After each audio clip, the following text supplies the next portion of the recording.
Have you ever got something, an item, and then when it get delivered to you, you sadly find out it doesn't meet your expectation? It could be the size of sneakers, it could be the color of a dress, it could be a wristwatch that's probably damaged, it could be a phone that's damaged.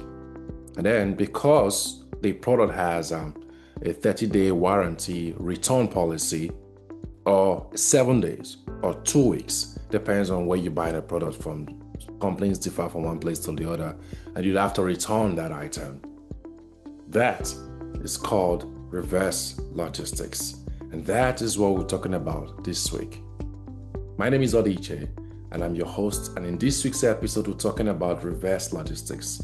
The costs to you, the costs to the company, the cost to the retailer, and the costs to the industry as a whole. Audio Jungle.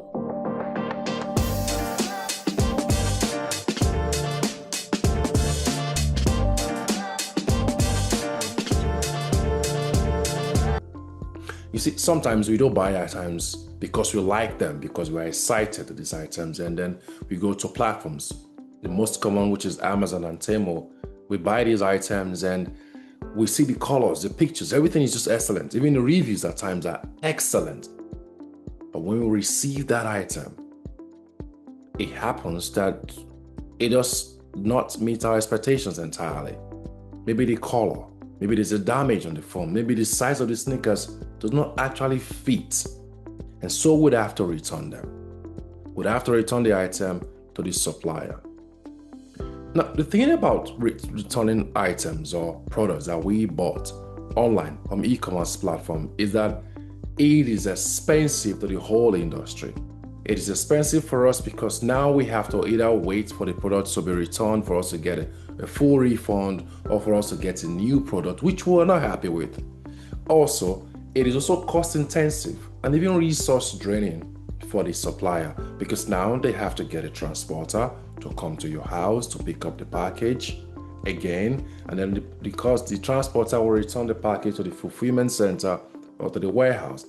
And at the warehouse, they'd have to stop whatever they were doing before. If they were trying to meet up a certain client's demand, they would have to put that on hold. So now they have to look into the package, inspect the package, check what is wrong with the package, repackage it, restock the package, possibly refurbish the package, or even in certain scenarios, dispose of that product, which then becomes a loss to the supplier. In just 2023 alone, the return packages, or what we call reverse logistics, costs the industry $750 billion.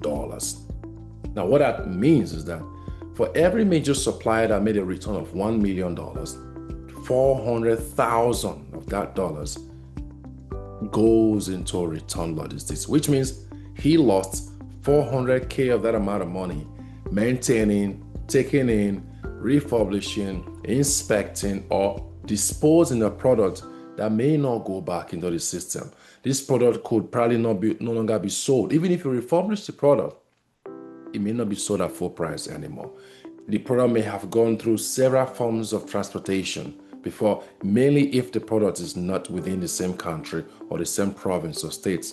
Depends on where you live in. So if it's not in the same state, if it's not within 24 hours delivery, there's a higher chance that there may be several forms of transportation or means of transportation involved before it gets back to the fulfillment center or to the warehouse. Also, it also means that the supplier may have to have his workers work extra hours, work extra time, or literally employ more hands. And if he has to do an inspection, well, they have to get an inspection specialist or an expert in that field, which is not free, so they have to pay. Also, if there is no space in the warehouse or in the fulfillment center, they'd have to find a way to create space to put those packages. So I think it's in the mind of every supplier. Anyone who sells an e-commerce online, there's a 10 to 20% feeling that they should be expecting their packages to be returned in one time or the other. Because the money you make or the money suppliers make by selling their products on e-commerce platforms is not entirely theirs, except there is no return policy. And with Amazon and with Temu, it's very different because these guys, they have a 30-day refund policy, some 7 days, some 2 weeks. Some are not even in the big platforms. They just have their own website where you can buy their product, but they let you know that you can return them. And they do not hope you return the item, but if you do return the item, well, according to their policies, they may have to refund you your money, or they may have to give you a new item, which is a loss to their business. I don't know.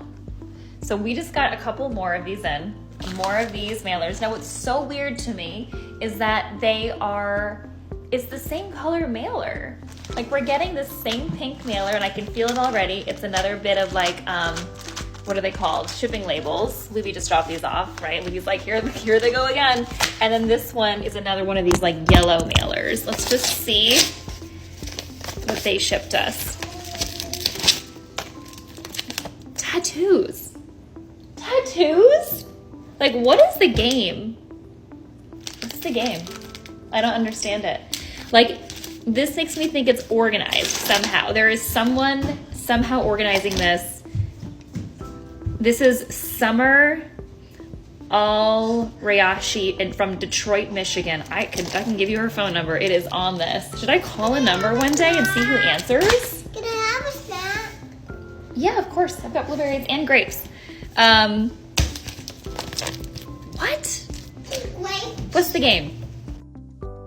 Now, there are times where we may have a product that we bought and we are within the 30-day period, and maybe we have a friend who we visited and the friend tells us about how he or she used that product and they didn't like it.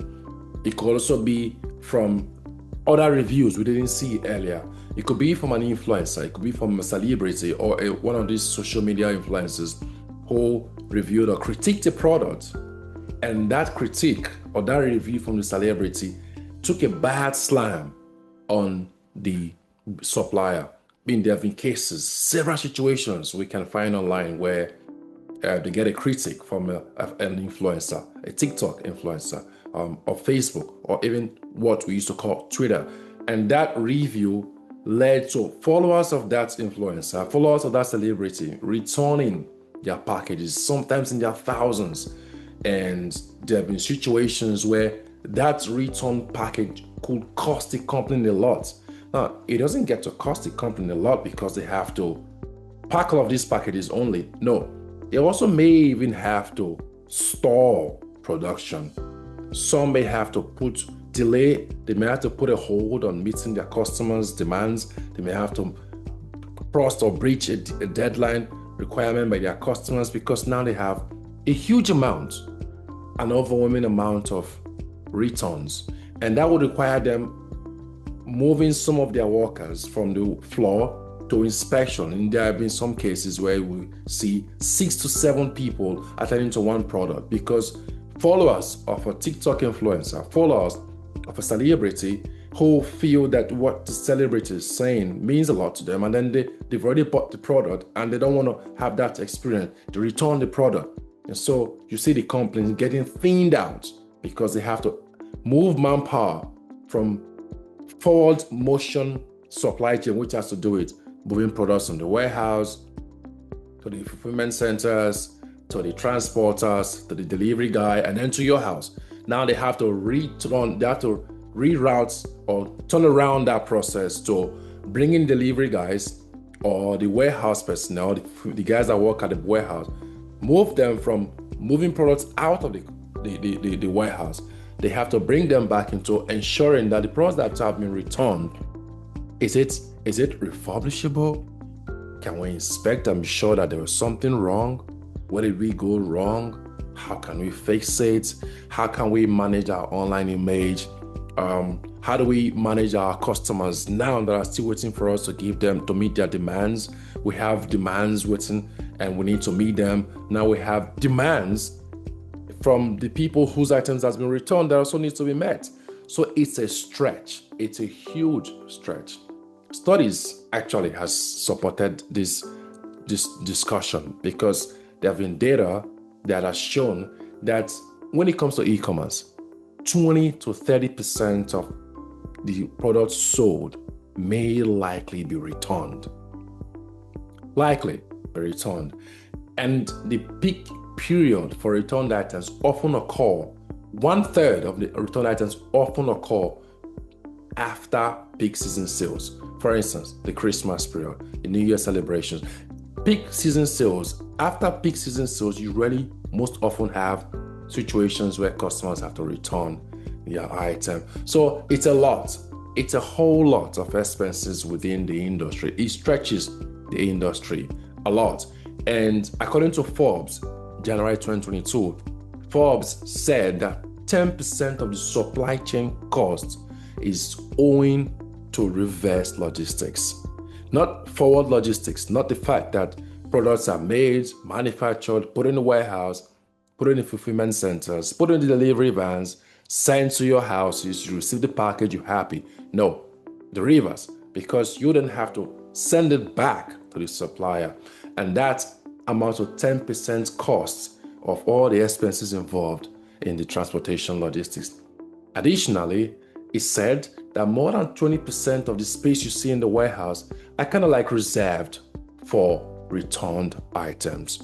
So rather than using that space to store products that will be sold, that will be given out to meet up with the demands from customers, companies, suppliers have in mind to create a space just in case that an item was returned because a customer or customers didn't like the items. So reverse logistics is very expensive emotionally for the customer who buys the item, but much more expensive financially, mentally, and also emotionally for the suppliers who sell this item in the industry. But how did it start? In my previous episode, and episode 3, I talked about free shipping, and I talked about how it started with Amazon in 2005.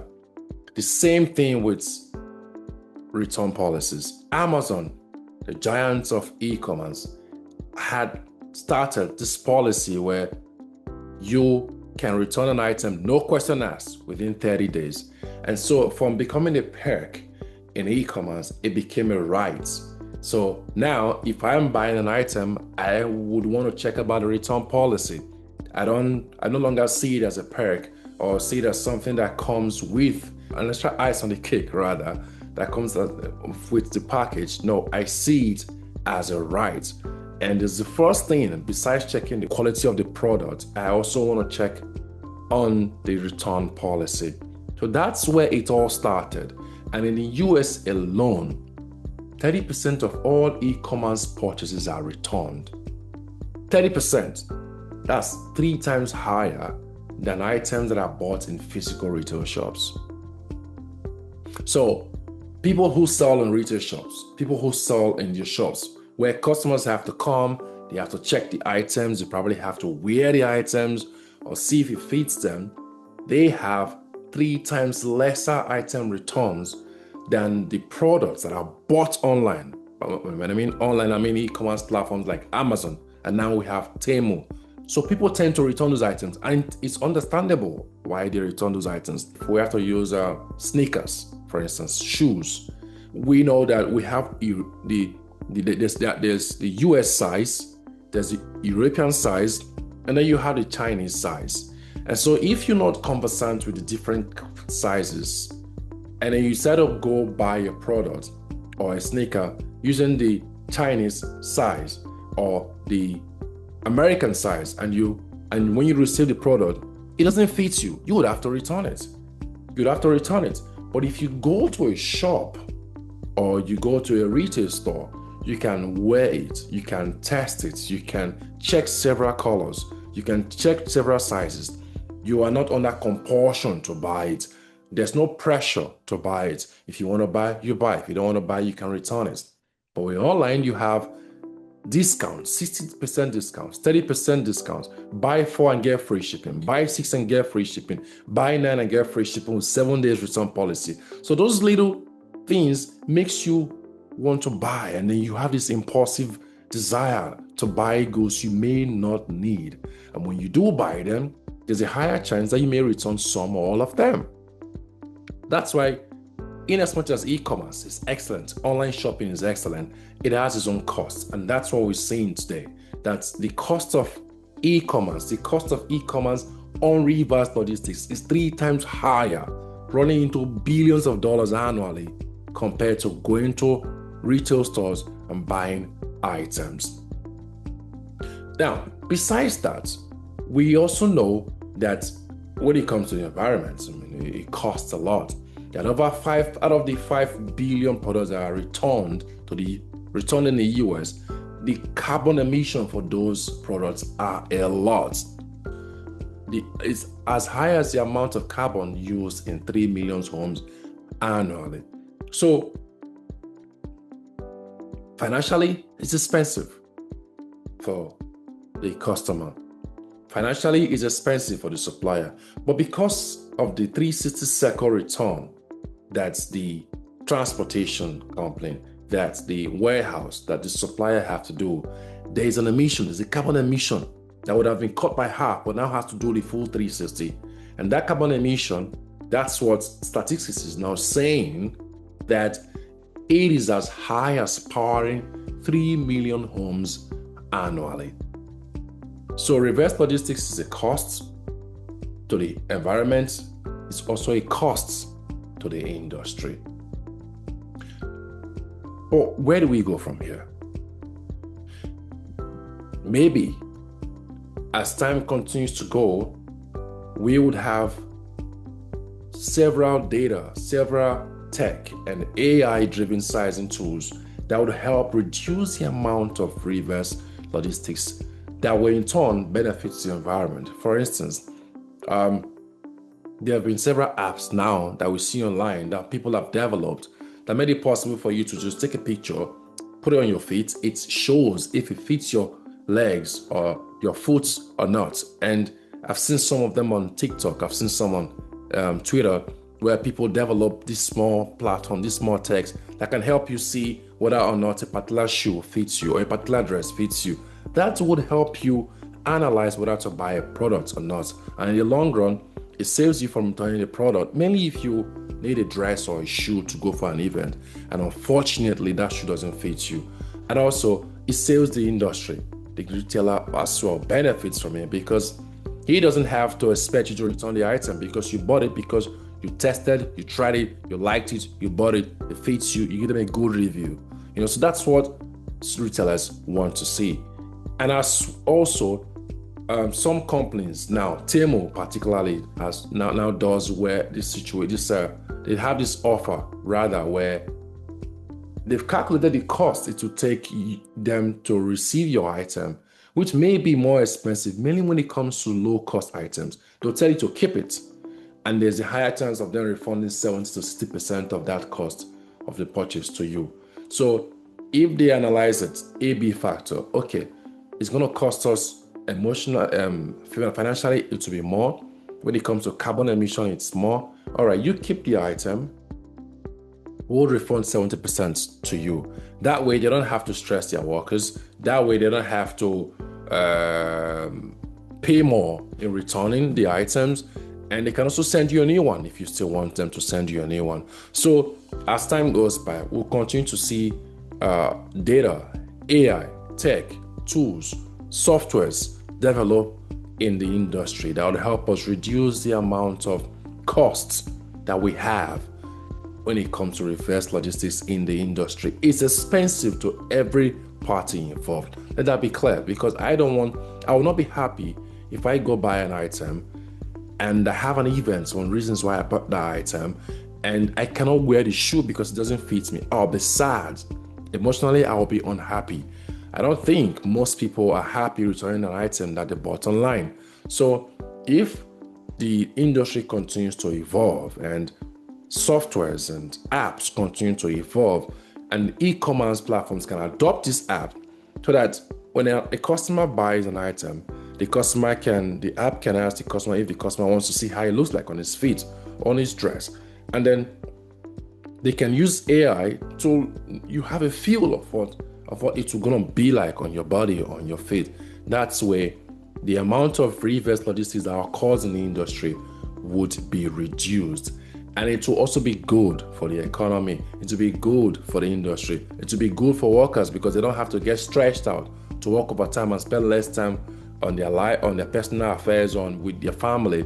And the suppliers don't have to lose 400K out of $1 million returns. No, if that money is cut in half, they will be happy. So there is so much room for advancement in the industry, and we look forward to seeing how the industry will evolve to reduce the amount of cost that reverse logistics brings to the business. That's all for this week's episode on Tales of Logistics. I hope you enjoy it, and I appreciate if you subscribe, follow, and talk about it with your family, with your friends. Share your ideas with me, and I appreciate that a lot. Until then, I hope to see you in my next episode. Voila.